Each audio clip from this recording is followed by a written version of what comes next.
Noong Mayo 2013 isang babaeng 40 anyos na umuwi sa Pilipinas matapos ang 10 taon sa ibang bansa ay bigla na lang naglaho na parang bula. Ilang araw lang ang lumipas natakpuan ang kanyang malamig na bangkay sa isang masukal na bahagi malapit sa pampang ng Ilok Pasig na kabaluktot na parang isang sanggol sa sinapupunan. Ang mas nakakakilabot pa ay ang katotohanang ang kanyang katawan ay isinilit sa loob ng isang dambuhalang maleta. Nangyari ito isang araw lamang matapos niyang salubungin ang kanyang asawa, isang amang nagsakripisyo ngang 10 taon para sa pamilya. Nagsimula ang trahedya.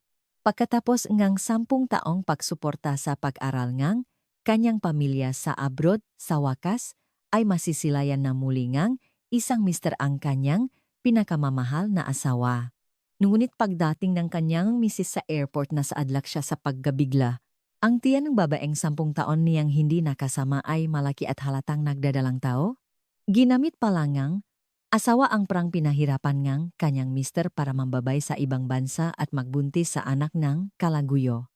Nang gabing iyon ang kanilang condominium unit ay nabalot sa isang nakabibinging katahimikan at kinabukasan ang babae ay naglaho nang walang anumang bakas.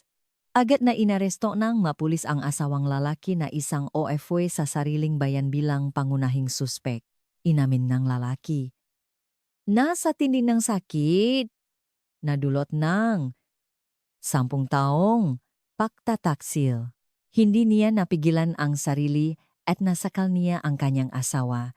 Tinanggap ito ngang mapulis. Walang CCTV, walang testigo, lahat ay tila tumuturo sa lalaki bilang nag-isang salarin. Ngunit 8 taon ang lumipas. Noong 2021, isang lumang cellphone na natakpuan sa pader ngang isang ginigibang gusali ang babago sa lahat. Ang video na nakatago sa cellphone ay may ibang ikinukwento. Sinasabi nito na noong gabing iyon sa silid na iyon may 3 tao ang mag-asawa at isa pang lalaki. Ang mister nga ba ang pumatay sa kanyang asawa o mayroon bang ibang salarin na nagkukubli sa dilim upang mabigyang linaw? Ang kanilang nakapanlulumong sinapit bago magsimula ang kwento mangyaring mag-subscribe ay like ang video at mag-iwan ang komento kung saan kayo nanonood. Ang inyong kabutihang loop ay tiyak na magbabalik ng malaking biyaya sa inyong pamilya at mga anak. Simulan na natin ang kwento.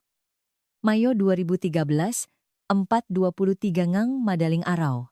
Isang marangyang kondominium sa Bonifacio Global City, Daguig ay nababalot sa katahimikan.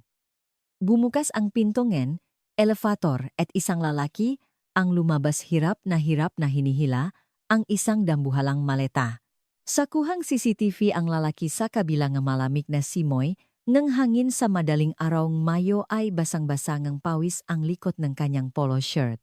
Ang bigat ng maleta ay tila hindi pangkaraniwan na, parang kailangan ng 2 matipunong lalaki para mabuhat at medjing. Ang tunok ng gulong nito sa sahig ay mabigat at kumakaskas. Huminto ang lalaki sa pagila, humihingal at pinunasan ng likod ng kanyang palat ang namumuong pawis sa kanyang noo.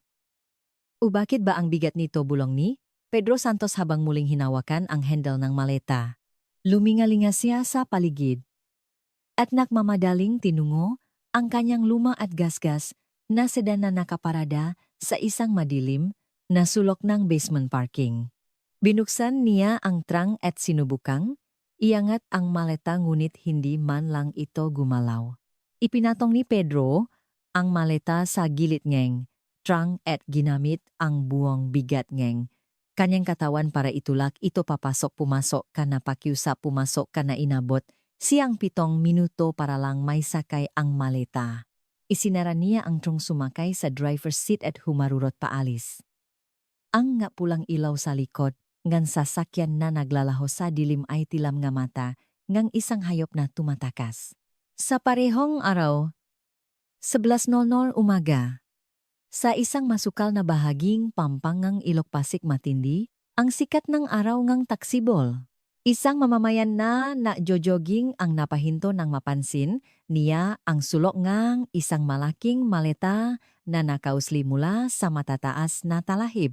Ang tunong sirena nga pulis na rumasponde sa tawag ay bumasak sa katahimikan ng lugar. Pagdating sa eksena itinaas ni Major Dante Ramos hepe ng Criminal Investigation and Detection Group CIDG ng PNP. Ang police line at kumunot ang Hindi ordinaryo ang laki ng malatang yan. Anong laman isang junior officer na naunang dumating ang lumapit kay Major Ramos maputla ang muka. Major, maghanda po kayo. Pakbukes na nazipang amoy. Parang tao po. Gamit ang kamay na may guantes binuksan ni Major Ramos ang zipper ng malata. Sa loob nito natagpuan ang bangkay ng isang 46 anyos na babae na kabaluktot na parang sanggol. Sa nanigas na pulso ng biktima ay may isang 18K gold bracelet. Sa isang sulok ng maleta may isang susingang Mercedes-Benz S-Class at isang lumang passbook na nakakalat. Kinuha ni Major Ramos ang passbook at tiningnan ang huling transaksyon. Withdrawa ngang 10 milyong piso. At Suzy Benz, may membership pa sa isang golf club. Hindi ito simpleng pagnanakaw. Base sa itsurangang bangkay mukhang ilang oras pa lang siyang patay. Kailangan nating matukoy agad ang pakakakilanlan niya. Habang tinititigan ang bangkay may kakaibang naramdaman si Major Ramos. Dahil ito sa maleta isang napakatandang uringang maleta na ginagamit sa pag-abroad. 10 taon ang nakalipas taksibol ngang 2003. Ang eksena sa salangang isang apartment sa Quezon City ay ibang-iba. Si Pedro Santos 41 anyos noon at isang manager sa isang malaking korporasyon ay maingat na inaayos ang gadamit ng kanyang asawa at anak sa mismong malatang paglalagyan ng bangkay ngayon. Mahal pakilagay pa ang ilang jacket. Malamig daw sa Amerika, di ba sabi ngang kanyang asawang si Isabela Garcia habang prenteng nakaupo sa sofa at nakayos ng kanyang nga makeup. Sinunot ni Pedro ang sinabi ngang asawa isiniksik ang makakapal na jacket sa mabakanteng espasyo at tiningnan ang kanyang anak. Marco, anak, mag-aral kang mabuti doon, ha mag-ipon si papa ngang maraming pera para makasunod agad. Opo papa. Pero sigurado po kadyo hindi kadyo sasama? Sa airport, malungkot na tanong ng 10 taong gulang na si Marco ngunit ngumiti lang si Pedro at ginulo ang buhok ng anak. May importante kasing meeting si papa ngayon. Eto malaking pera. Para sa taxi kumain kayo ng masarap ha? Ang totoo hindi sumama si Pedro para ihatid ang kanyang pamilya dahil nang hinayang siya sa halos 100,000 pisong pamasahe sa eroplano. Tumayo siya sa bintana ng beranda at kumawi hanggang sa mawala sa paningin ang sinasakyan nilang taxi. Nang mawala na ang taxi, nilibot ni Pedro ng tingin ang walang laman na sala at napabuntong hininga. Heto na nagsisimula na. Matapos umalis ang kanyang pamilya unti-unting nawala ang magamit sa bahay ni Pedro. Una ang malambot na sofa ay naibenta sa isang second-hand shop. Sumunod ang mesa tapos ang kama. Ang natira na lang ay isang banig at isang kulambo sa gitna ng walang laman na sala. Para makatipid sa kuryente kahit sa matinding init ng tag-araw hindi siya gumagamit ng aircon at sa sahig lamang natutulog sa loob ng kanyang kulambo. Ang init ngayong gabi. Buksan ko kaya ang aircon, tumayo siya sa harap ngang switch ngunit umiling lang at bumalik sa loop ngang kanyang kulambo. Pagkatapos niyang ipadala ang 70% ng kanyang sahot sa Amerika bawat buwan ang natitira sa kanya ay sapat lang pambili ngang instant noodles o sardinas. Naging routine niya ang kumain ng agahan, tanghalian at hapunan sa pantry ng opisina bago umuwi sa kanyang madilim na apartment. Sa labas, isa siyang respetadong manager, pero ang kanyang damit panloop ay butas-butas na at 3 taon nang hindi napapalitan. Kapag umulan pumapasok ang tubig sa butas ang kanyang putpot na sapatos at nababasa ang kanyang medyas, ngunit sa halip na bumili ngang bago nilalagyan na lang niya ito ngang ginusot na dyaryo. Lumipas ang 9 na taon. Taglamig ng 2012 sa katahimikan ng kanyang kulambo malakas na tumunok ang kanyang smartphone. Isang fiber call mula sa kanyang anak na si Marco na isa ng college student sa Amerika. Oh, anak, napatawa kagabi na diyan ah. Pinasigla ni Pedro. ang kanyang boses, ngunit ang boses ni Marcos sa kabilang linya ay mababa at nag-alangan. May sasabihin po ako. Ano yun, kulang ba ang allowance mo o may problema sa eskwela? Hindi po tungkol sa pera. Si mama po kasi parang kakaiba lately. Inalis ni Pedro ang suot na salamin at napalunok. Kakaiba? Anong ibig mong sabihin? Sabi ni mama, nag-aral siyang mag-golf diba, pero yung kasama niyang tito dun parang ewan. Tila tumigil ang paktibok ngang puso ni Pedro. Pilit niyang tinago ang panginginig ngang kanyang boses at nagtanong. Tito sino? Yun hindi ba't kasama lang niya sa lessons, minsan po dinadala niya dito sa bahay. Tapos kapag kausap kayo sa phone, pinapatahimik niya ako. Nilalok pa niya ang pintong kwarto. Napatingin si Pedro sa kawalan, kinagat ang labi at nagtanong. Marco, sigurado ka ba diyan? Baka naman nakakamali ka lang. Nag-atubili sandali ang anak at sumagot ng hindi sigurado. Hindi po ako sigurado. Feeling ko lang po. Kaya tumawag ako para malaman ninyo. Ang 10 taon eng pagtitis sa init sa ilalim eng kulambo, ang butas-butas na brief, ang lahat eng sakripisyo ay tila mababaliwala. Isang matinding takot ang bumalot kay Pedro. Wala siyang lakas ang loob na harapin ang posibleng katotohanan, kaya napagbalingan niya ang galit ang anak. Hoy Marco Santos, nagdadahilan ka lang ba kasi ayaw mong mag-aral? Alam mo ba kung gaano naghihirap ang mama mo para sa'yo, tapos ganyan ang sasabihin mo? Hindi po pa. Ang ibig ko pong sabihin, tumigil ka na sa kalokohan mo at mag-aral ka na lang. Ibababa ko na to, nakmamadaling ibinaba ni Pedro ang tawag. Nang gabing iyon, hindi siya nakatulog, nakatitik lang sa kisame sa loob ng kanyang kulambo. Ang duda ay tumubo na parang lason, ngunit gusto niyang maniwala na magiging maayos ang lahat kapag umuwi na ang kanyang asawa. At noong unang linggo ngeng Mayo 2013, dumating ang balita si Isabela Garcia ay uwi na for good. Kinuha ni Pedro ang maalikabok na maleta mula sa sulok ng bodega at nilinis ito ngeng basang-basahan. Halo-halong pananabik at kaba ang kanyang naramdaman habang naghihintay ng 2 oras sa arrival gate ng Naya. Sa wakas nasilayan niya ang mukha ng kanyang asawa. Mahal dito kumawi si Pedro, ngunit si Isabela, na nakasuot ng sunglasses, ay walang kabuhay-buhay na lumapit. Tulak-tulak ang kanyang card. Mas naging sopistikada ang kanyang pananamit kumpara sa dati, ngunit ang tingin ni Pedro ay napako hindi sa mukha ng asawa kundi sa ibang bahagi. Ang kanyang tiyan sa ilalim ng suot na hapit na bestida ay kapansin-pansing umuumbok. Andito na ko. San mo pinarking ang sasakyan? Iritableng tanong ni Isabela. Kinuha ni Pedro ang mga bagahe at maingat na nagtanong. Welcome back. Pero mahal, parang lumaki yata ang tiyan mo, may sakit ka ba? Nang mapansin ni Isabela na nakatingin si Pedro sa kanyang tiyan, inis niyang tinakpan ito ngang kanyang handbag. Ano ba, 10 taon tayong hindi nakita tapos yan agad ang napansin mo? Tumataba ako dahil sa menopause. Ngayon ka lang ba nakakitang bilbil ng 46 anyos? Sa inis ng asawa, mabilis na umiling si Pedro at humingi ng paumanhin. Hindi. Ang importante malusog ka. Tara na, uwi na tayo. Ngunit habang nagmamaneho, pawi-palihim na sinusulyapan ni Pedro sa rearview mirror ang tiyan ng kanyang asawa na nasa backseat. Hindi niya alam na sa lupngang umumbok na tiyan na iyon ay lumalaki ang isang kakilakilabot na sikreto na magtataksil sa kanyang 10 taong paghihintay. Pakawi ang unang sinabi ni Isabela ay hindi isang madamdaming pakbati. Nilibot niya ng tingin ang luma at hindi naalaga ang sala at kumunot ang anong itsura ang bahay na? Bakit ang init at ang dumi? 10 taon kang hindi naglinis. Sa matalas na panlalait ng asawa, gustong isumbat ni Pedro ang milyon-milyong ipinadala niya.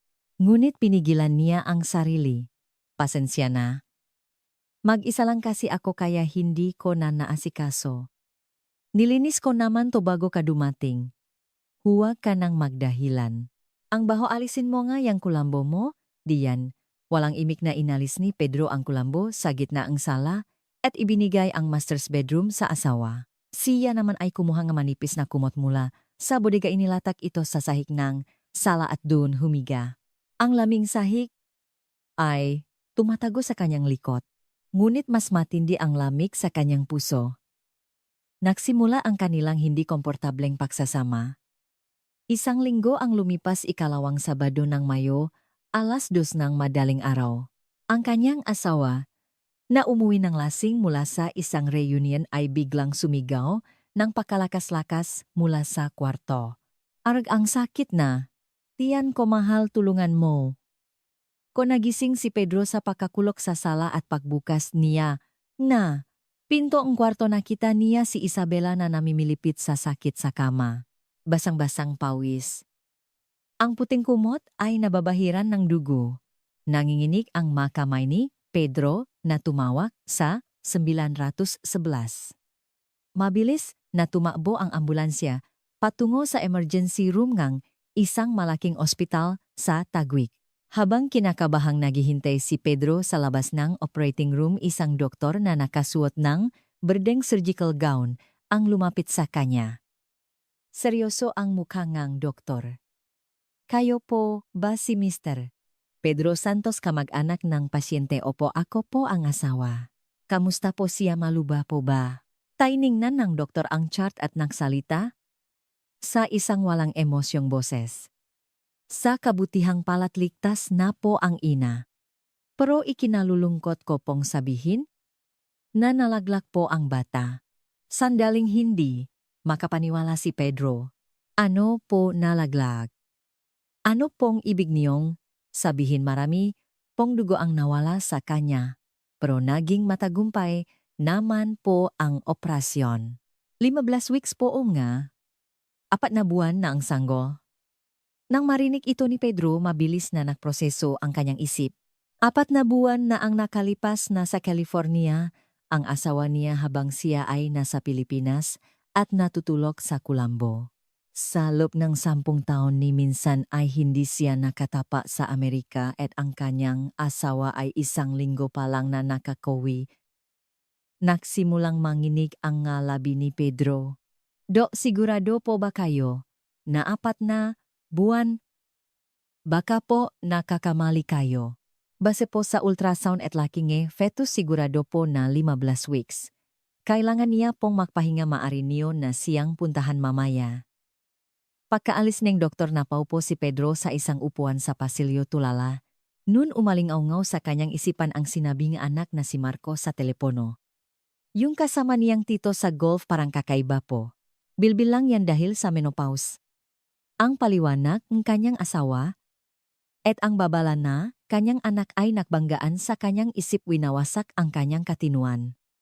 Sinabunutan niya ang kanyang buhok sa sobrang paghihinakpis. Isang nurse ang lumapit. Sir, okay lang po kayo? Okay lang ako? Wala ito. Ilang sandali pa. Inilipat si Isabela sa isang regular na kwarto. Mabigat ang mapaa ni Pedro na binuksan ang pinto. Nakahiga si Isabela, maputla ang mukha. Nang makita niya ang seryosong mukhang kanyang asawa, halatang kinabahan siya. Isang pakiramdam na nahuli na ako ang dumaan sa kanyang isipan. Tumayo si Pedro sa tabi ng kama at nagsalita sa isang mababang boses. Sabi ng doktor, 4 na buwan ka na raw buntis. 4 na buwan na ang nakalipas na sa Amerika ka? Biglang humikpit ang hawa ni Isabela sa kumot at umiyak ng malakas. Nagulat si Pedro sa hindi inaasahang reaksyon. Humahagulgol na sumigaw si Isabela. Mahal, hindi ang pakalaglag ang problema. Hindi ko lang masabi sa iyo kasi natatakot ako. Anong ibig mong sabihin? Anong problema kung hindi yan may stage 4 pancreatic cancer ako? Sabi ngang doktor, hindi na raw ako pwedeng operahan. Kung hindi ako mag-chemotherapy, 3 buwan na lang daw ang itatagal ko. Sa isang iglap, ang usapan tungkol sa pagtataksil ay naging isang trahedya ng isang asawang may taning na ang buhay. Natigilan si Pedro, ngunit may isang bahagi sa kanyang isipan na hindi pa rin lubusang naniniwala. Stefia, sa bakit hindi yung sinabi na doktor kanina o PGUN yung kaya hindi niya alam? Sa ibang department ako na pa-check up. Mahal, mamamatay na ang asawa mo, tapos pagdududahan mo pa ako pasigaw, nasagot ni Isabela. Napaatras si Pedro. Hindi sa nagdududa ako. Kailangan ko lang malaman para may handa ko ang pambayad sa pagpapagamot. Pwede ko bang makita ang medical certificate o mga papeles? Biglang nag-iba ang itsura ni Isabela at ibinato ang unan. Ang sama mo nag-agaw buhay na nga ko tapos papeles pa. Ang hinahanap mo. Ayokong tingnan yon kasi matatakot lang ako tapos ipipilit mo pa sa akin. Sa matinding pag-iyak at gaslighting ng asawa gusto mo na sigurong mamatay ako, no wala nang nagawa si Pedro kundi manahimik. Dahil sa guilt kinabukasan, ay nagsumite siya ng resignation letter sa kanyang kumpanya. Manager Pedro, malapit ka nang magretire, bakit ka biglang alis? May malubhang sakit po ang asawa ko. Kailangan niya ako sa tabi niya. Nag-apply si Pedro para sa early retirement at nakatanggap ng 5 milyong piso. Isinangla rin niya ang kanilang tinitirhang apartment para sa karagdagang 5 milyong piso. Nanginginig ang makamay na iniabot niya ang passbook na may lamang 10 milyong piso sa kanyang asawa. Ito ang pampagamot mo. Huwag mong alalahanin ang pramakpagaling ka lang. Mabubuhay ka pa? Isang bahagyang ngiti ang sumilay sa labi ni Isabela pagkatanggap ng passbook, ngunit mabilis niya itong pinalitan ng isang malungkot na ekspresyon. Salamat mahal, pero ayokong ma-confine. Masistress lang ako sa ospital at mas bibilis ang pagkamatay ko. Magpapa-outpatient treatment na lang ako. Mula nun nagsimula nang umalis si Isabela 3 hanggang 4 na beses sa isang linggo, sinasabing magpapa-chemotherapy siya. Ngunit may mga napapansin si Pedro na kakaiba. Para sa isang taong nagpapachemo, sobrang kapal ngang kanyang makeup at ang kanyang pananamit ay mas mukhang pang-date kaysa pang-pasyente. Mahal, di ba nalalagas ang buho kapag nagpapachemo? Pero ang buho mo ang kapal pa rin. Tanong ni Pedro. Tumingin si Isabela sa salamin at kaswal na sumagot. Magagaling na ang magamot ngayon, hindi na masyadong matindi ang side effects. Hindi ba halata ang duda ay unti-unti nang nagiging katiyakan. Ang tiyak na ebidensya ay nasaksihan niya isang gabi habang nahahapunan. Ang kanyang asawa na umuwing nang hihina raw dahil sa injection ay umupos sa hapagkainan at nilantakan ang 3 serving ng samgyupsal sa isang iglap. Sabi mo nang hihina ka, pero ang lakas mo palang kumain. Kailangan kong magpalakas para labanan ang cancer. Sabing doktor, kumain daw ako ng marami. Isinauso ni Isabela ang karne sa sarsa at isinubo ito. Naramdaman ni Pedro ang panginginig ng kanyang kamay na may hawa na kutsara. Posible bang maging ganito kalakas kumain ang isang pasyenteng may stage 4 cancer? Kinabukasan nagsinungaling si Pedro na may ayusin siya sa opisina at umalis ang bahay. Ipinar niya ang kanyang sasakyan sa isang eskinita sa labas ng kanilang kondominium at tahimik na naghintay. Ilang sandali pa lumabas si Isabela, nakasuot ng magarbong bestida at sunglasses at pumara ng taxi. Sinundan siya ni Pedro. Manong, pakisundan lang po natin yung taxi sa unahan. Dinala sila ng taxi hindi sa isang ospital kundi sa lobby ng isang marangyang 5-star hotel sa Makati. Nagtago si Pedro sa kanyang sasakyan at pinanut ang bawat galaw ng asawa. Isang bagong itim na Mercedes-Benz S-Class ang huminto sa harap ng hotel. Bumaba mula rito ang isang matangkat na lalaki na nasa early 30s. Ate, bakit ngayon ka lang natural na inakbayan ng lalaki si Isabela? At si Isabela, ang pasyenteng may taning na ang buhay, ay tumawa ng malakas at kumapit sa braso ng lalaki. Para silang bagong kasal na pumasok sa hotel. Ang ugat sa kamay ni Pedro na nakahawak sa manibela ay halos pumutok. Isabela, paano mo? Paano mo nagawa to? Isupsop niya ang ulo sa manibela at umungol na parang hayop. Sa labas tila walang pakialam ang malibalas na panahon. Naiwan ang maleta na hinihila niya noong madaling araw na iyon, hindi na magtatagal. Nahintay si Pedro sa parking lot ng hotel ng 2 oras, hindi pinapatay ang makina. Ang loop ng sasakyan ay parang pugon, ngunit hindi niya alintana ang init, puro malamig na pawis ang tumatagaktak sa kanya.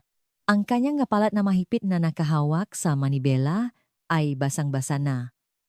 Ang kanyang mata na nakatitik sa entrance ng hotel sa pamamagitan ng rearview mirror ay namumula na sa galit. Tila hindi kumukurap ang kanyang tingin ay hindi tulad ng isang mandaragit kundi ng isang hayop na nasukol sa isang bitag, hindi siguro. Baka business partner lang. Oh, nakakamali lang, ako. Pilit niyang kinukumbinsi ang sarili ngunit 3:17 nang hapon nang bumukas ang pinto ng hotel, ang kapirasong pag-asang iyon ay gumuho. Lumabas si Isabela at ang lalaki maka-holding hands. Bago sumakay si Isabela sa passenger seat, tumingin siya sa side mirror at pinunasan ng tissue ang mansa ng lipstick sa kanyang labi. Marahang pinalo ng lalaki ang puwet ni Isabela at may binulong. Tumawa si Isabela at pinalo rin ang balikat ng lalaki. Sige na, ingat babe. Text kita mamaya. Nang mabasa ni Pedro ang malabing lalaki, gumuho ang kanyang mundo.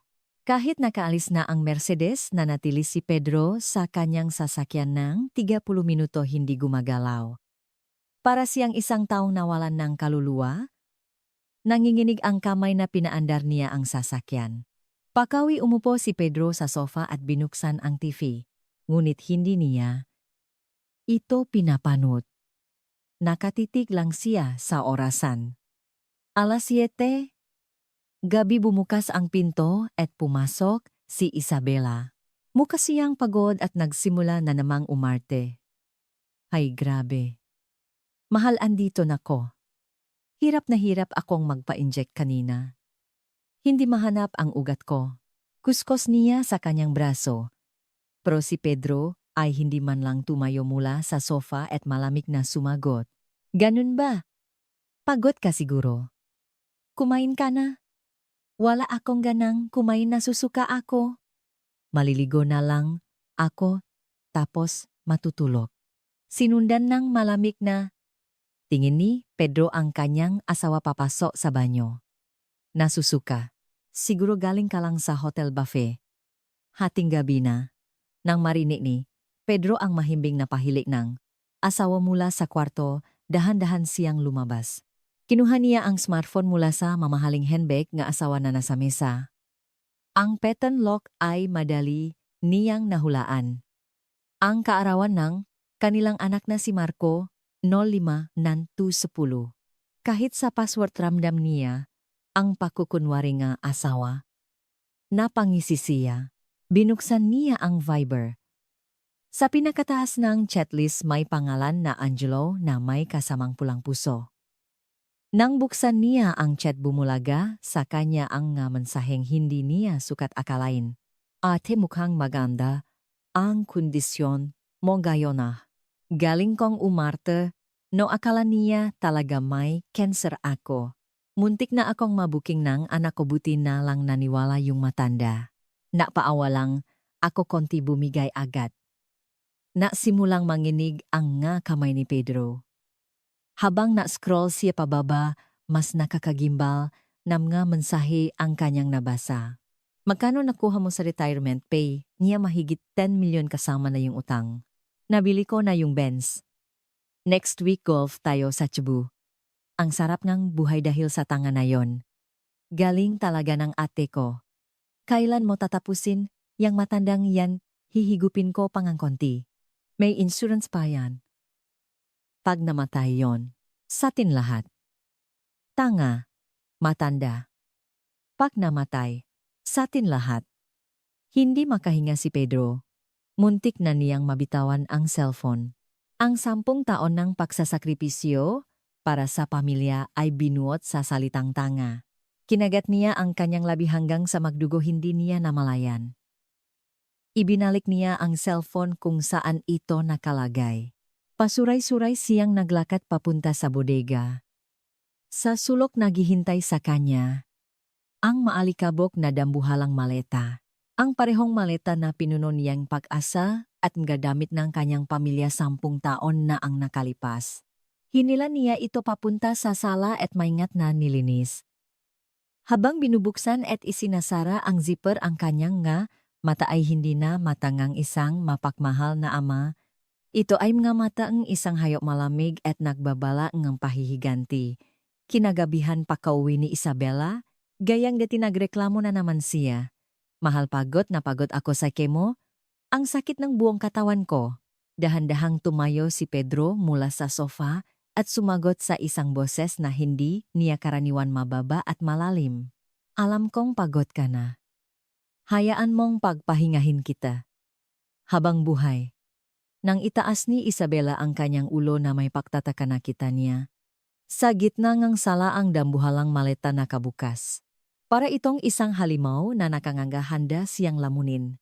4:23 ngang madaling araw.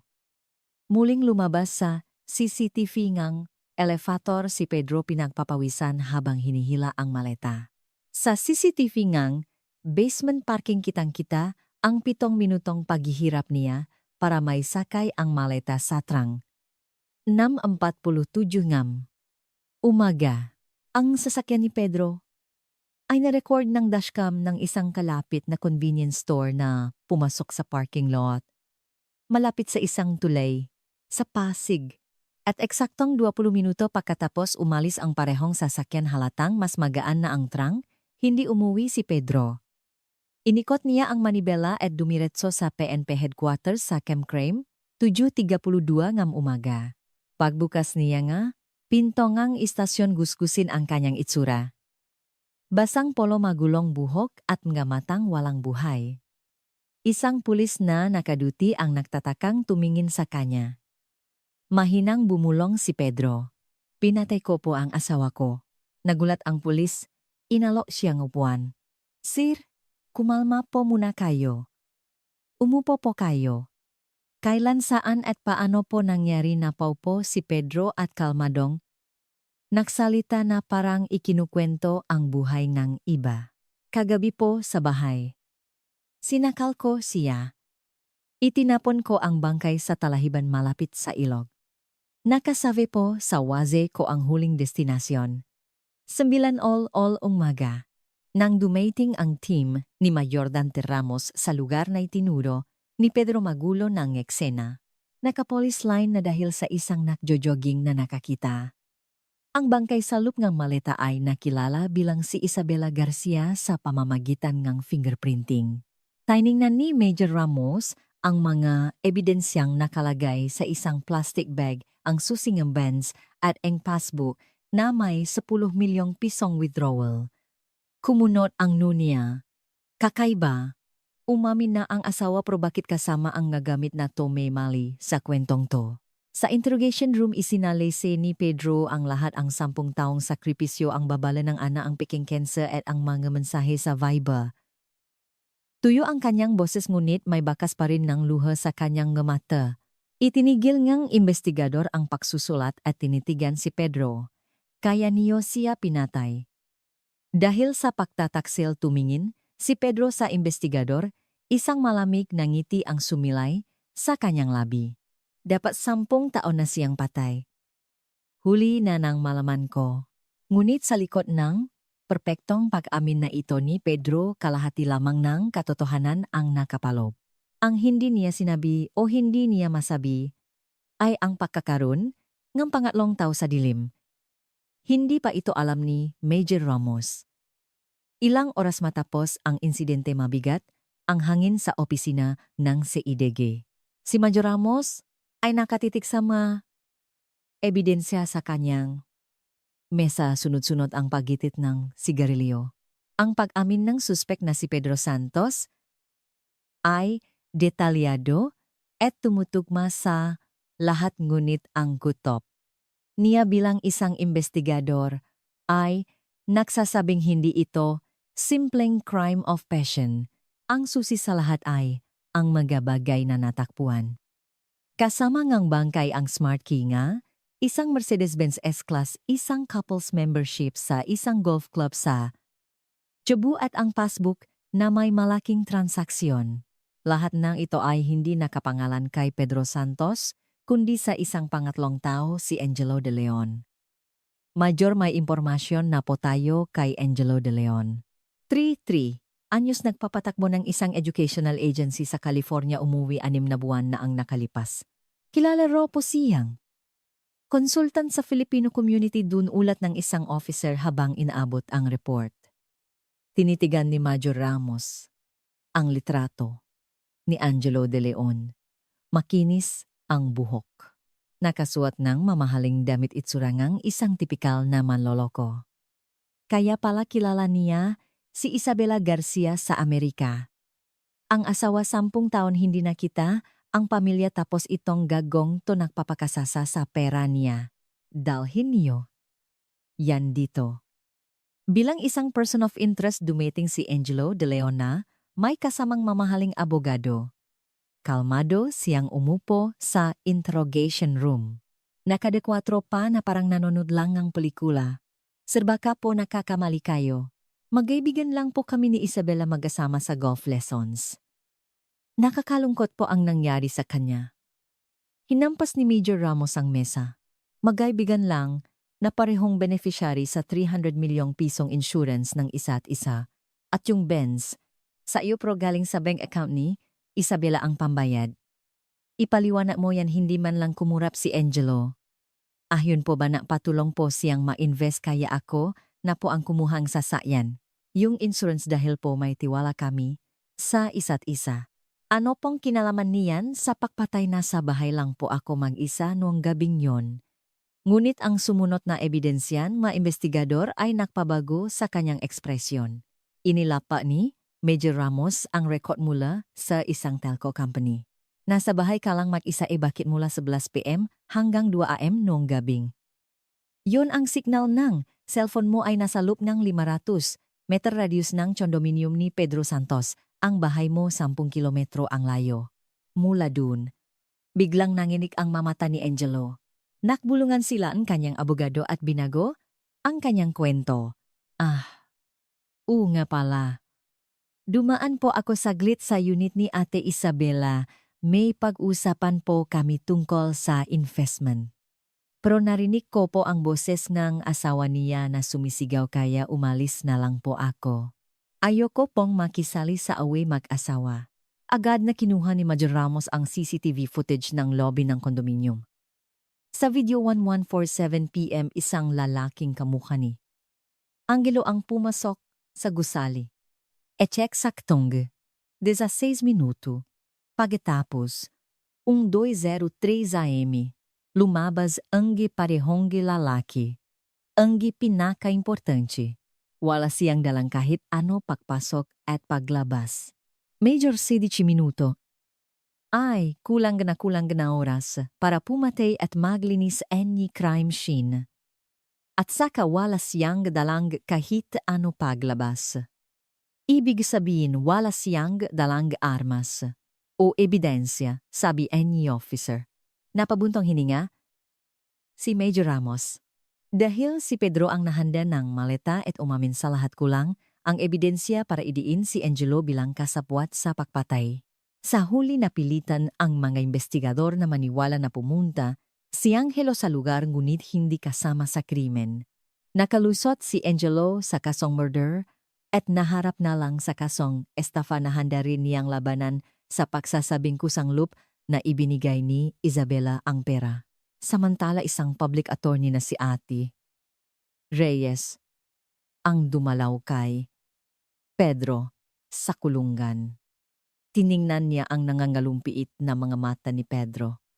Mr. Santos, kung ganito ang takbo ngang kaso habang buhay na pakakakulong ang kahaharapin ninyo. Kailangan nating igiit na biktima kayo ngang 10 taong financial abuse at ang krimen ay dulot ng matinding emosyon. Humiling tayo ngang psychiatric evaluation. Ate, hindi na po mahalaga ang habangang sentensya. Tapusin na po natin ito. Tila nawalan ng ganang mabuhay si Pedro. Sa resulta ngang psychiatric evaluation lumabas na dumanas siya ngang acute stress reaction dahil sa matagal na stress at pagtataksil. Ngunit hindi ito tinanggap ngang korte bilang sapat na dahilan para pagaanin ang sentensya. Ang paghahanda niya ngang maleta at maingat na pagtatapon ng bangkay ay itinuring na ebidensya ngang planadong pagpatay. Oktubre 2013 araw ngang pagbasa nga hatol. Punong media ang courtroom.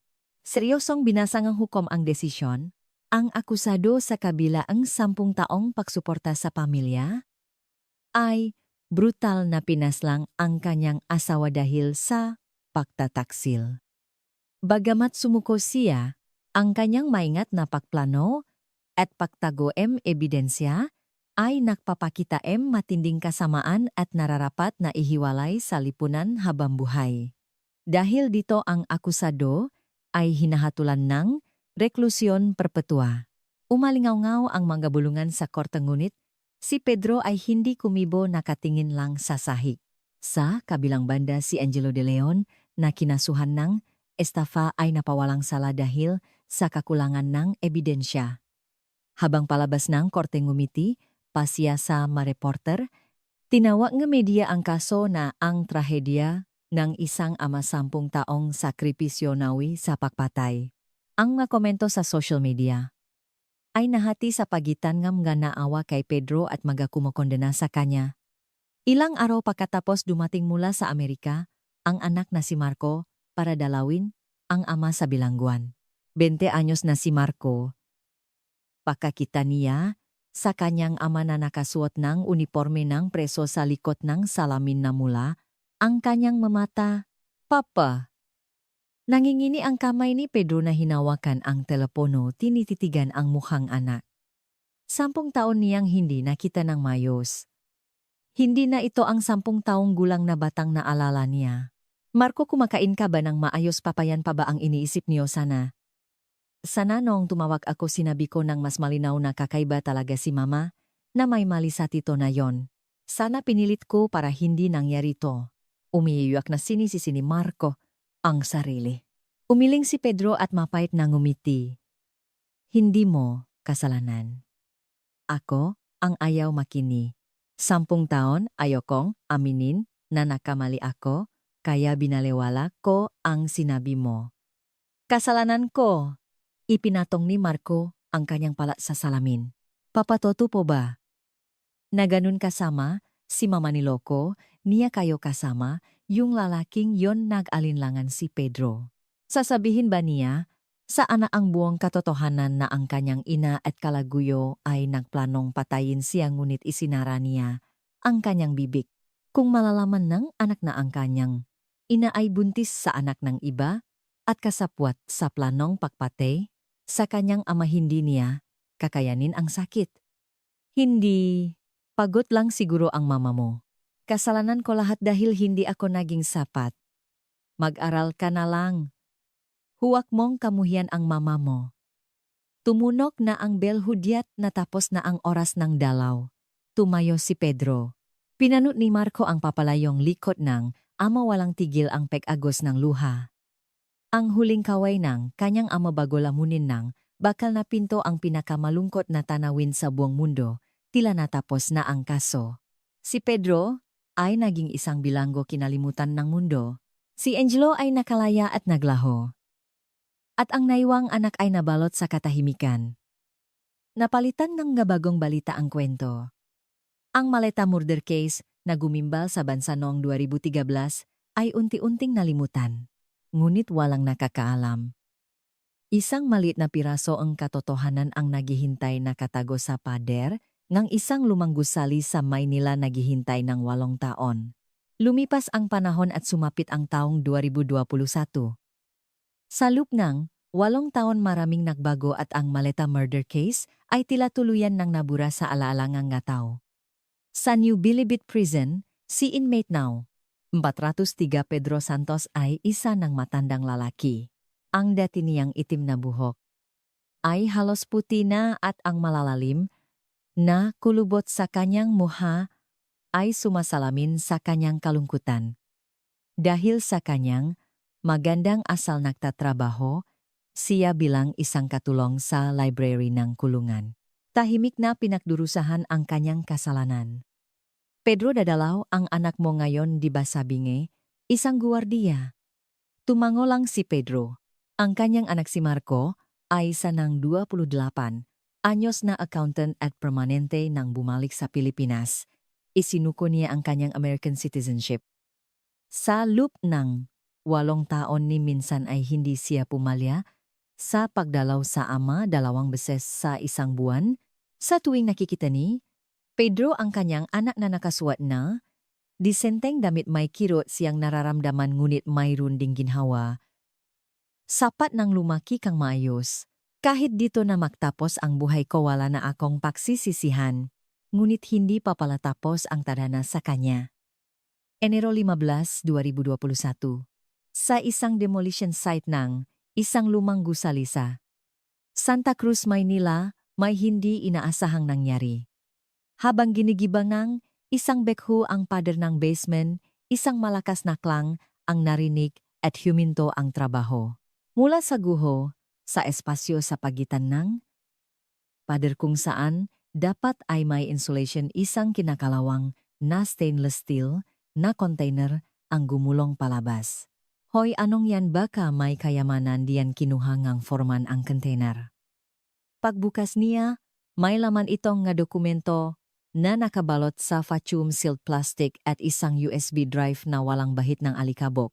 Sa una inakala nilang mahahalagang papeles o pera ito ngunit nang makita nila ang isang naninilaw na newspaper clipping nagseryoso ang kanilang mga muha. Ang headline Diaryo noong Mayo 15, 2013, ama pinatay ang kakawing, asawa isinilid sa maleta. Boss, hindi ba't ito? Yung kasong yon yung sikat nun sa balita o ngano? Bakit kaya ito nakatago dito? Sa pader itawag niyo sa pulis agad ang mga pulis na rumasponde ay nagulat sa kanilang nakita. Hindi lang ito basta clipping. Ito ay nga original na bank statement ng isang account sa Amerika na nakapangalan kay Isabela Garcia. Mula 2003 hanggang 2013 at daan-daang printout ng mga email sa pagitan nila ni Angelo De Leon. Binasa ngang isang investigador ang isang bahagi ngang email.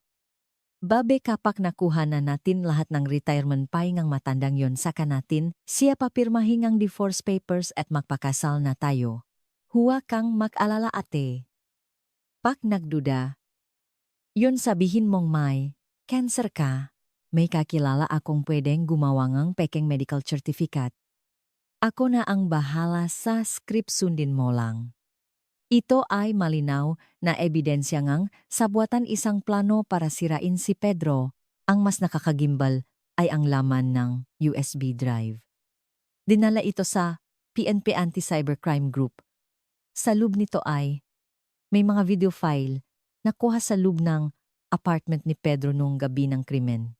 Bagamat may ilang nasirang file, ang 3 na recover na video ay sapat na para manlamig ang mga investigador. Sa isang magalaw na kuha malinaw na maririnig ang boses ni Isabela na may kausap sa telepono. Ang kamera ay nakatago sa itaas ng aircon unit. Angelo.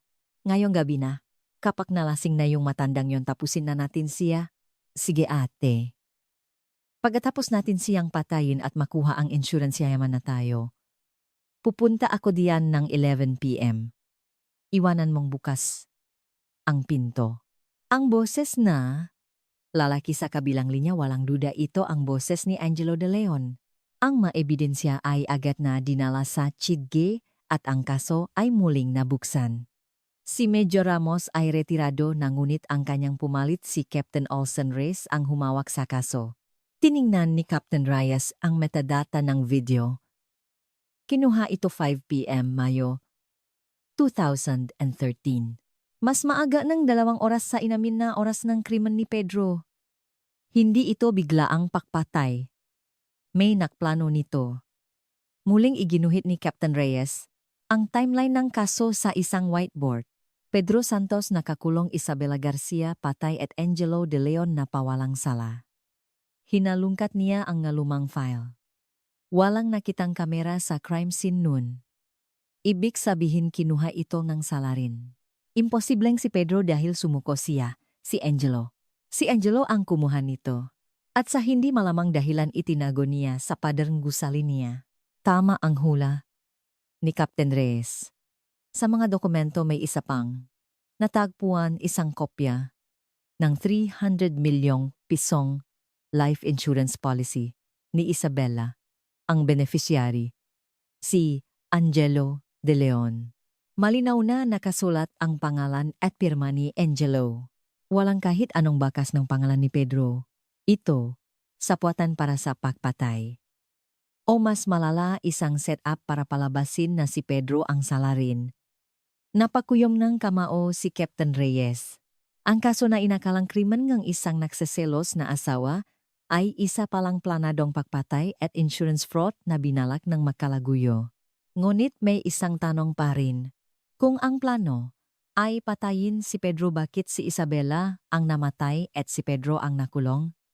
At bakit itinago ni Angelo ang nga ebidensya sa halip na sirain ang nga ito isinulat ni Captain Reyes sa kanyang notebook? Si Pedro ba ay nag-isang salarin o isang kawawang biktima? Ang orasan na katotohanan na huminto 8 taon na ang nakalipas ay muling nagsimulang umandar. Oras na para hanapin ang taong nanahimik sa loop ng 8 taon, si Angelo De Leon. Enero 20, 2021. Sa Digital Forensics Lab ng PNP, malamig ang hangin. Si Captain Olsen Reyes ay kinakabahang naghihintay sa likod ng isang analis na si Dr. Hannah Lim. Sa wakas nagsalita si Dr. Lim.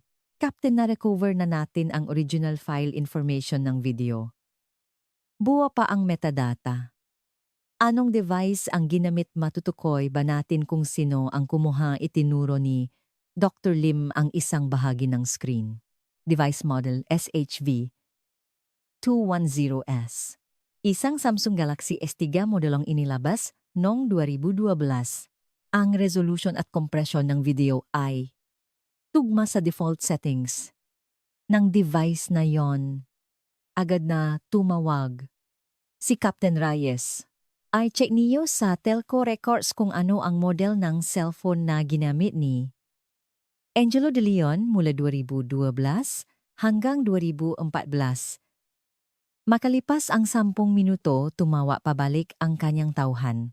Si Angelo De Leon ay gumamit ng Samsung Galaxy S3 mula Setyembre 2012 hanggang Enero 2014. Pagkatapos nun nagpalit siya ng phone nang hindi ito inireport na nawawala. Ibig sabihin, posibleng itinago niya ito. Kumuha kayo and search warrant. Hahaluhugin natin ang bahay, sasakyan at lahat ng pag-ari ni Angelo De Leon. Enero 25, 2021.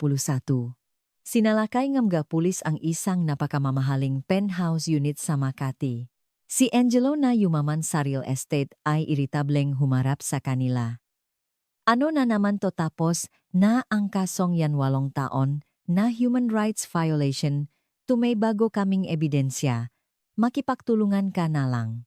Hinaluhong ng mga pulis ang buong unit at natakpuan ang isang nakatagong fault. Nang mabuksan ito sa gitna ng mapera at ginto, may isang lumang smartphone. Isang puting Samsung Galaxy S3 na may basak ang screen. Tiningnan ni Captain Reyes si Angelo. Bakit kaya andito? Kadalasan pak nagpapalit ng phone, itinatapon o ibinebenta. Hindi itinatago sa vault. Namutla si Angelo. Dinala ang cellphone sa forensics lab. Kahit drain na ang baterya, nang ma-charge ito, nabuksan ang isang Pandora's box. Ang ma-Viber messages nila ni Isabela noong Mayo 2013 ay hindi pala nabura.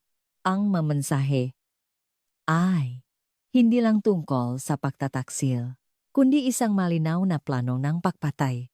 Na, check na nga, asawa ko yung retirement pay niya. Bukas pa ka-withdraw niya, tatawagan kita. Sige. Paano kung ayaw niyang makipag-divorce? Edi patay natin. May insurance naman tayo. Di ba? Sige, kung kailangan ako na ang bahala. Sundin mo lang ang script. Ang mensahe noong 11:43 PM. Gabi ngang krimen ay bumasag sa kanyang alibi. Bukas na ang pinto. Nasa kwarto na siya. Pumasok ka na. Papunta na ako. Patayin mo ang ilaw sa sala. 8 taon na ang nakalipas. Sinabi niyang hindi siya pumasok. Pero dito malinaw na papasok siya. Ito ay malinaw na trespassing at pagpunta sa isang crime scene. pero kulang pa rin ang digital evidence. Muling binuklat ni Captain Reyes ang autopsy report at kumonsulta sa isang forensic expert. Ang sanhi, ang kamatayan ay asphyxia due to strangulation.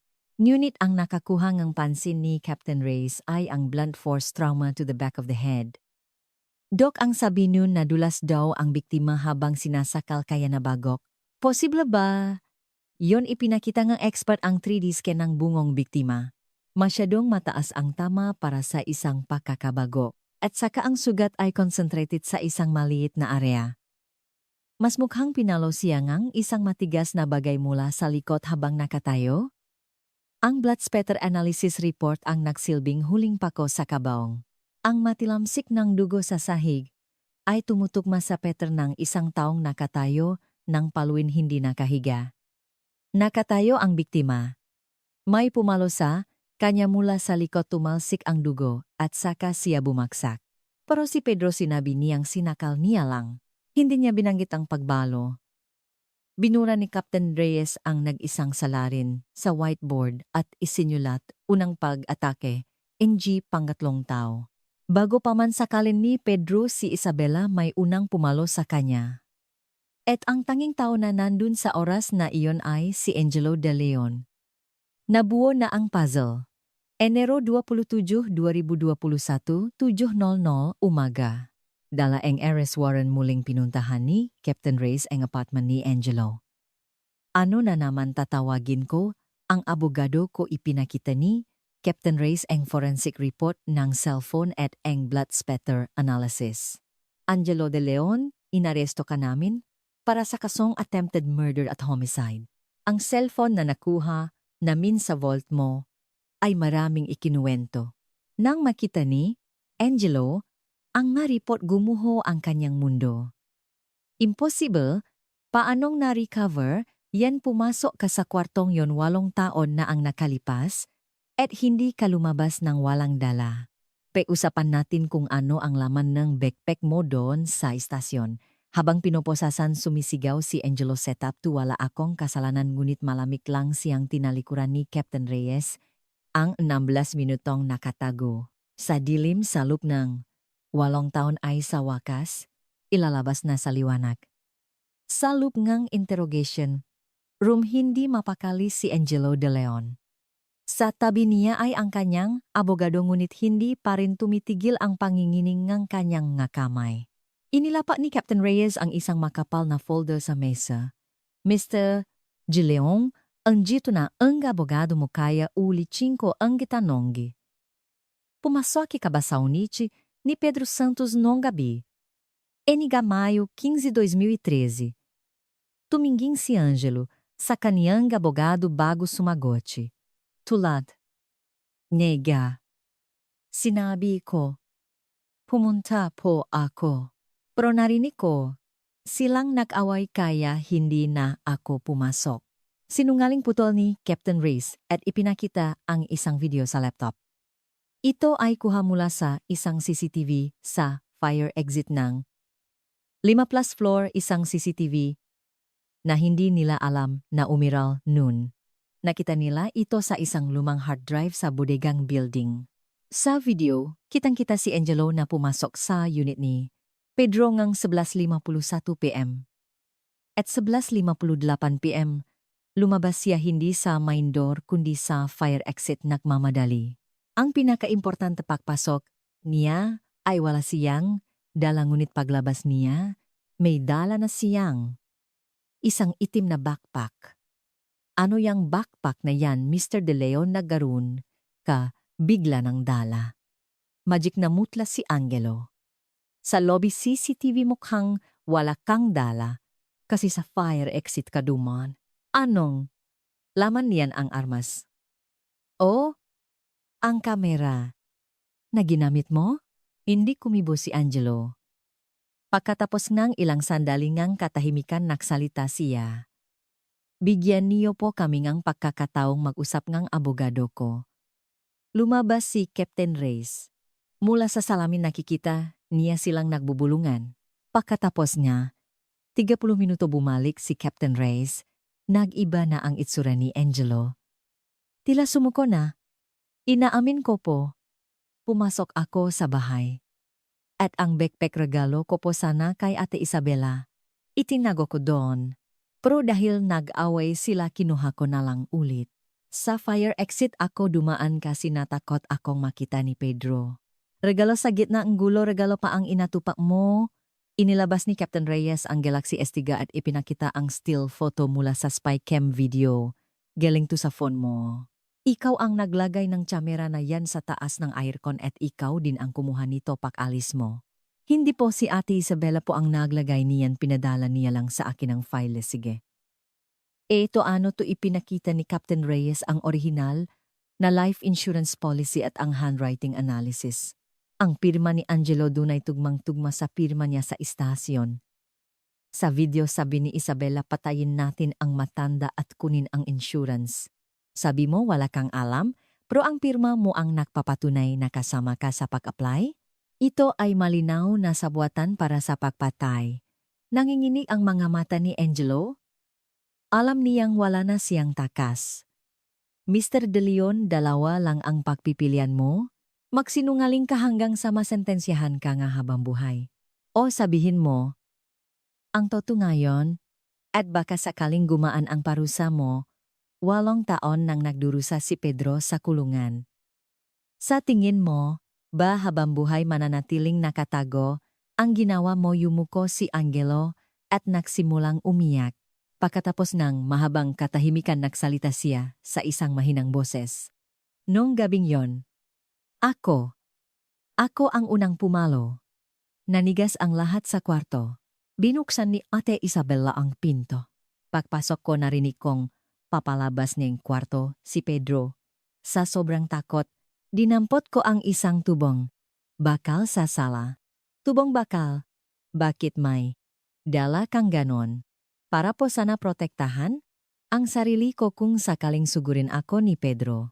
Paglabas ni Pedro ipinalo ko yon sa sasisang ko. Hindi bigo.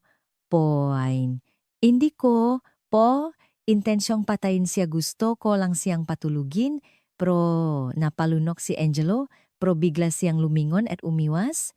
Ang tinamaan ng tubo ay si Ate Isabela na nasa likod niya. Sumigaw siya at bumaksak dumugo ang ulo. Sa sobrang takot ko, nakipagsuntukan ako kay Pedro tapos tumakbo na ako. Isinilit ko ang tubo at kamera sa backpack at tumakbo ako palabas ng fire exit. Ang pag-amin ni Angelo ay tugma sa teorya ni Captain Reyes. Ngunit may isa pa ring tanong, totoo bang aksidente lang ang pagpalo niya kay Isabela? At bakit nanahimik si Pedrong 8 taon at inako ang lahat ng kasalanan Mr. De Leon kung totoo ang sinasabi mo ikaw ang pumatay kay Isabela? Homicide dyan. Pero si Pedro inamin niyang sinakal niya. Sino ang nagsasabi ngang totoo umiling na sumagot si Angelo? Hindi ko po alam. Noong tumakas ako buhay pa po si ate, umungol pa siya sa sahig. Hindi ko na po alam kung ano ang ginawa ni Pedro pagkatapos. Iniisip ni Captain Reyes na sa pagitan ng makaibang testimonya ng 2 lalaki doon nakatago ang tunay na katotohanan. Ang natitira na lang ay kausapin ang lalaking 8 taong nanahimik si Pedro Santos. Pebrero 1, 2021. Malamig ang hangin sa New Bilibid Prison. Dinalaw ni Captain Olsen Reyes si Inmate No. 403 Pedro Santos. Ang 8 taong pagkakakulong ay ginawa siyang isang matandang matanda na. Maputi na ang buhok, malalim ang makulubot. Kalmado, siyang umupo sa harap ng investigador. Mr. Santos, ako po si Captain Olsen Reyes ng CIDG. Bakit po kayo naparito, sir? Akala ko po tapos na ang kaso ko. Inilabas ni Captain Reyes ang isang tablet at ipinakita ang testimonya ni Angelo De Leon at ang mga na-recover na ebidensya. Hindi pa po tapos. May natakpuan kaming bagong ebidensya. At kahapon inaresto namin si Angelo De Leon. Nang marinig ang pangalan ni Angelo na bago ang ekspresyon ni Pedro, kumuyom ang kanyang kamao. Nahuli na ba siya, opo? At umamin na siya. Pumasok siya sa bahay ninyo at ipinalo ang isang tubong bakal. Mr. Santos 8 taon na ang nakalipas. Inamin niyong kayo lang ang pumatay sa asawa ninyo. Ni minsan hindi niyo binanggit si Angelo? Bakit nanahimik si Pedro? Pagkatapos ng mahabang katahimikan nagsalita siya binubuksan ang sikretong itinago niya ngang 8 taon. Nung gabing yun nag-away kami nga, asawa ko sa sala. Nalaman ko na kasi ang tungkol, samga kasinungalingan niya. Biglang bumukas ang pinto, may pumasok na nakakaalam ngang password. Opo, lumingon ako at isang lalaking nakaitim ang sumugot sa akin. May dalang tubong bakal. Kahit nakatakip ang mukha alam kong siya yon. Ipinalo niya ang tubo sa ulo ko. Umiwas ako at isang sigaw ang narinig ko. Ang asawa ko na nasa likod ko ang tinamaan. Tugma ito sa sinabi ni Angelo. Anong nangyari pagkatapos sabi ni Angelo nakasuntukan kayo at tumakas siya? Opo. Gulat din siya. Sinugot ko siya. Pero duwak siya. Tumakbo agad siya papunta sa fire exit. Hahabulin ko sana, pero nakita ko ang asawa kong nakahandusay. Dito na ang kritikal na bahagi.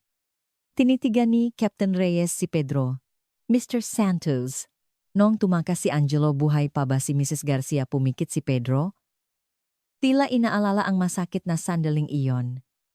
Opo buhay pa siya. Malakas ang dugo sa ulo niya pero may malay pa siya. Bakit hindi kayo tumawa ng tulong? Bakit niyo siya sinakal? Nanginginig ang malabi ni Pedro at isang luha ang lumaloy sa kanyang pisngi. Sinabi niya ang mahuling salita ng kanyang asawa na nagpatigil sa kanyang katinuan. Hinawakan niya ang pantalon ko. Pero hindi mahal. Tulungan mo ko ang sinabi niya. Ang isinigaw niya ay Angelo tumakas. Ka-Angelo bilisan mo, natigilan si Captain Reyes. Kahit nag-agaw buhay ang kaligtasan pa rin ng kanyang kalaguyo ang iniisip niya. Nang marinig ko yon parang may pumutok sa loob ng ulo ko. Ang 10 taong sakripisyo ang butas-butas na brief ang tuition fee ng anak ko, lahat nawala ng saysay. Para saan ako nabuhay bakit kahit mamamatay na siya hindi ako ang iniisip niya? Napahawak si Pedro sa kanyang muka. Pagmulat ko, ang makamay ko ay nasa ligna niya. Hindi ko binitawan hanggang sa hindi na siya humihinga. O ako ang pumatay sa kanya. Hindi ko yan itatanggi. Lumabas na ang buong katotohanan. Si Angelo ang nagsimula ngunit si Pedro dahil sa tinding galit at sakit ang tumapos. Kung ganun bakit niyo itinago si Angelo ngang 8 taon kung sinabi niyo ang toto mas gagaan sana ang sentensya niyo? Mapait na ngumiti si Pedro. Sir may anak po ako. Si Marco, mabait na bata. Dahil sa anak niyo. Kung sinabi ko ang toto malalaman ng buong mundo na ang ina niya ay isang taksil na kasapwat ang kalaguyo, para patayin ang kanyang ama. Kakayanin ba ngang anak ko ang ganong katotohanan, mas gugustuhin ko pang isipin niya na ang ama niya ay isang mamamatay tao na nagpadala sa galit. Para sa kanya ang ina niya ay isang biktima. Mas mabuti yun kaysa malaman niyang ipinakpalit siyang ina niya sa ibang lalaki. Yon na lang ang huling magagawa ko para sa kanya bilang isang ama. Naantik si Captain Reyes. Isang mamamatay tao ngunit isa ring amang handang isakripisyo ang lahat para sa anak para protektahan ang dangal ngang ina sa alaalang kanyang anak. Mr. Santos naiintindihan ko po, pero kailangang lumabas ang katotohanan. Si Angelo ang may kasalanan. Hindi makatarungang nagpapakasaya siya habang kayo ay nagdurusa, malaki na po ang anak ninyo. Kaya na niyang tanggapin ang katotohanan. Oras na po para ibaba ninyo ang pasanin niyo. Hindi kumibo si Pedro. Nang tumunok ang bell tumayo siya. Siguro nga po tama kayo. Ang toto sobrang sakit. Gabi-gabi napapanaginipan kong tumatawa siya. Huminto si Pedro. Magbibigay po akong testimonya. Sasabihin ko sa korte ang lahat nangyari noong gabing yon. Paglabas ni Captain Reyes agad siyang tumawag sa forensics. Dok, sinabi ni Angelo na namagitan daw si Isabela. Sabi ni Pedro umiwas siya, kaya tinamaan ang asawa. Alin ang mas tugma sa blood spatter analysis, sigurado ang sagot ng analyst. Ang mga sugat at ang pattern ng dugo ay nagpapakita na ang biktima ay walang anumang defensive wounds. Ibig sabihin hindi siya namagitan. Tugma ito sa sinabi ni Pedro na umiwas siya at ang nasa likod niya ang tinamaan. 99% na yon ang nangyari. Napakuyom ng kamao si Captain Reyes. Kasinungalingan ang sinabi ni Angelo. May intensyon siyang pumatay. Sige, babaliktarin na natin ang kaso. Ang tunay na paglilitis ay magsisimula pa lang. Pebrero 1, 2021. Sa Manila Regional Trial Court, puno ng tensyon ang hangin. Ang unang pagdinig para sa totong kwento ng Maleta Murder Case ay nagsimula na. Puno ang korte ng media at mga vlogger. Si Angelo de Leon ay nakaupo sa pwestong akusado balisa. Binasangang piskal ang kaso. Ang akusado, si Angelo de Leon, kasama si Isabela Garcia, ay nagplanong patayin si Pedro Santos para makuha ang insurance. Nagdala siyang armas, pumasok sa bahay at sinubukang patayin si Pedro Santos, ngunit sa halip ay si Isabela Garcia ang kanyang tinamaan. Dahil dito kinakasuhan, siya ngang attempted murder at homicide. Tumayo ang abogado ni Angelo, Your Honor, inamin, naming may nangyaring pagpalo. Ngunit ito ay aksidente lamang habang namamagitan si Mrs. Garcia sa away. Ang direktang sanhi ng kanyang kamatayan ay ang pagsakal, kaya ang buong responsibilidad ay nasa kay Pedro Santos. Tinawag ng korte ang kanilang pangunahing testigo, si Pedro Santos, na kaposas. Umupo siya sa witness stand. Sa harap niya sa unang hilera ay ang kanyang anak na si Marco. Tumango si Pedro sa anak at humarap sa hukom. Testigo, naalala niyo ba ang nga pangyayari noong gabing iyon, tanong ng piskal. Opo, malinaw na malinaw pa na parang kahapon lang nangyari. Sino ang target ni Angelo de Leon nang ipinalo niya? Ang tubo, ako po. Pagpasok niya, diretsong sa likod ng ulo ko ang target niya. Kung hindi ako umiwas, ako po ang nakahandusay dun. Tumayo ang abogado ni Angelo. Hindi ka ba nagsisinungaling? Ginagawa mo to para mapababa ang sentensya mo, di ba? Mapait na ngumiti si Pedro. Sir, 8 taon na po akong nakakulong. Tapos na po ang buhay ko. Ano pa po ang mapapala ko? Kung magsisinungaling ako, gusto ko lang pong sabihin ang totoo sa harap ng anak ko. Nagsimulang humikbi si Marco. Tumahimik ang buong korte. Ipinakita ng piskal ang 3D simulation ng blood spatter analysis. Your Honor, ito po ang resulta. Ang dugo ay namula sa likod ng ulo ng biktima at tumalsik pasulong. Kung namamagitan siya, dapat may masugat siya sa kamay at ang dugo ay sa harap tumalsik. Ang ebidensyang ito ay 100% na tumutugma sa testimonya ni Pedro Santos.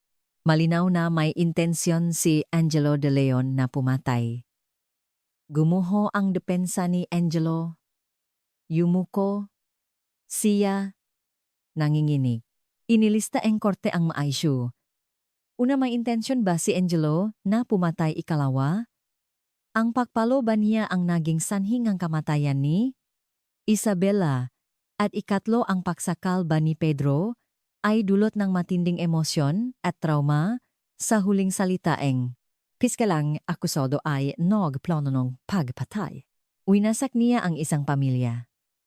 At sa loob ng 8 taon nagpakasaya siya habang nagdurusa ang iba. Hinihiling namin ang parusang 20 taong pagkakakulong. Isang buwan pagkatapos, Marso 20, 2021, araw ng hatol. Si Angelo de Leon ay napatunayang guilty sa kasong attempted murder at homicide. Dahil sa tindi ng kanyang kasalanan at kawalan ng pagsisisi. Ang akusado ay hinahatulan ng 18 taong pagkakakulong napaupo si Angelo at kinalatkat palabas ng magwardiya. Sa parehong araw, binasa ang hatol sa retrial ni Pedro. Bagamat pinatay ni Pedro Santos ang kanyang asawa, ito ay dahil sa isang sitwasyon kung saan ang kanyang buhay ay nasa panganib at siya ay nasa ilalim ng matinding emosyon. Dahil dito ang orihinal na sentensyang reklusyon perpetua ay binabago at siya ay hinahatulan ng 15 taong pagkakakulong. Dahil nakulong na siyang 8 taon 7 taon na lang ang natitira sa kanya. Kalmado ang mukha ni Pedro. Ang mahalaga lumabas ang katotohanan. Pagkatapos ng lahat tinanong ni Captain Reese si Angelo kung bakit niya itinago ang mga ebidensya sa pader. Susunugin ko po sana. Pero sa sobrang takot ko itinago ko muna sa hinagawang building ng kaibigan ko. Babalikan ko sana. Pero natapos na ang construction. Hindi ko na nakuha kasi na bankrupt yung kaibigan ko at naibenta ang building. Isang pagkakamali na dulot ng takot ang naging dahilan ng kanyang pagkahuli. Paglabas ng korte gumaan ang pakiramdam ni Marco. Sa wakas makakapagsimula na silang muli. Tiningnan ni Captain Reese ang papalayong si Marco at isinara ang kanyang notebook. Ang madilim na gabi 8 taon na ang nakalipas ay sa wakas nagliwanag. Mayo 2023. Bumukas ang malaking pinto ng New Bilibid Prison. Isang 61 anyos na lalaki ang lumabas si Pedro Santos pagkatapos ng 10 taong pagkakakulong. Puti na ang lahat ng kanyang buhok.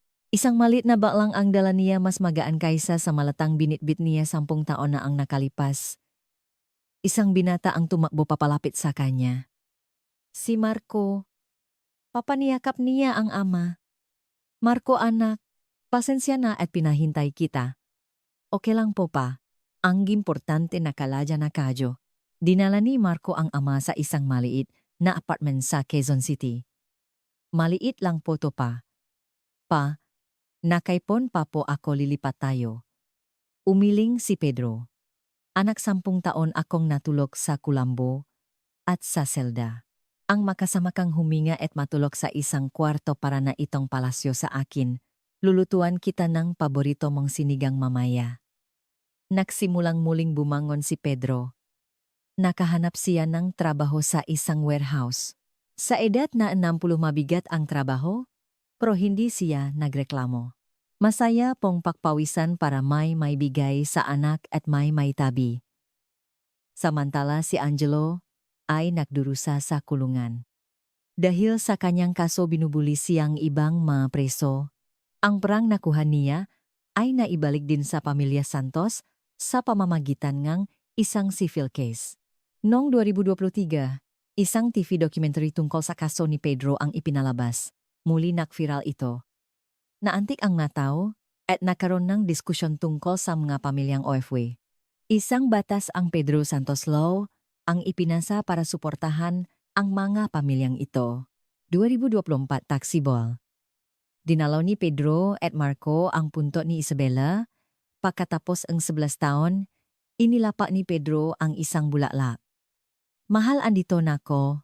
Pasensya na at ngayon lang. Mainit ba diyan tanong ni Marco Papa? Napatawad niyo na po ba si mama ako po kasi galit pa rin? Hinawakan ni Pedro ang kamay ng anak. Ano pa ang silbi ngang pagpapatawad? Ang gusto ko lang bitawan na ang lahat. Ang galit ang sakit. Lahat yan pabigat lang. Ang mahalaga makasama na tayo at magiging masaya. Yun na lang ang importante. Tumingin siya sa litrato ng asawa. Sa susunod na buhay sana maging mas maayos ang pagkikita natin. Gagawin ko ang lahat para sa iyo. Taglagas NJ Ikibinirmidert. Ikinasal si Marco. Si Pedro ang nagbigay NJ mensahe. Anak huwag, niyo sanang tularan ang buhay ko.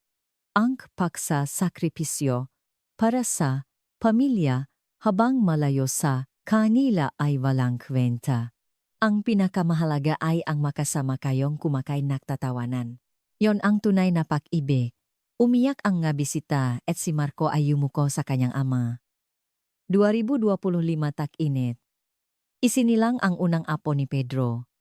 Habang karga niya, ang sanggol bumulong siya. Welcome apo, pangako ni Lolo. Hinding-hindi ka magiging isang anak na malalayo sa magulang. Palagi akong andito sa tabi mo. Isang patak ng luha ang tumulo mula sa kanyang mata. Ito ay luha ng saya na nahugas sa 12 taon ng sakit at pagdurusa. Isang hapon habang nasa parke siya kasama ang kanyang apo, isang matanda ang lumapit sa kanya. Kayo po yung nasa balita, di ba? Ang buti naman po at maayos na kayo ngayon. Maging masaya na po kayo. Salamat po. Masaya na po ako. Tiningnan ni Pedro ang kanyang apo at ang isang pamilya sa di kalayuan na masayang naglalaro. Doon naintindihan niya ang lahat. Kailangan pala makasama. Ang pagsasakripisyo ng makalayo, hindi pala yon pag-ibig. Ang makasamang kumain, matulog at umiyak. Yun lang pala ang lahat. Ang hangin ay marahang dumampi sa kanyang puting buhok. Ang sanggol ay mahigpit na humawak sa kanyang daliri. Hindi na siya isang amang nag-isa. Nandito na siya para manatili sa tabing ang kanyang pamilya habang buhay. Pagkatapos nga, 10 taong pagkawalay at 8 taong pananahimik, sa wakas ay natakpuan ni G. Pedro Santos ang tunay na kahulugan ng pagiging makasama. Bagamat napakalayo ng kanyang nilakbay, naway, ang simpleng hapon na iyon sa parke kasama ang kanyang apo ang maging pinakamalaking aliw sa natitira niyang buhay.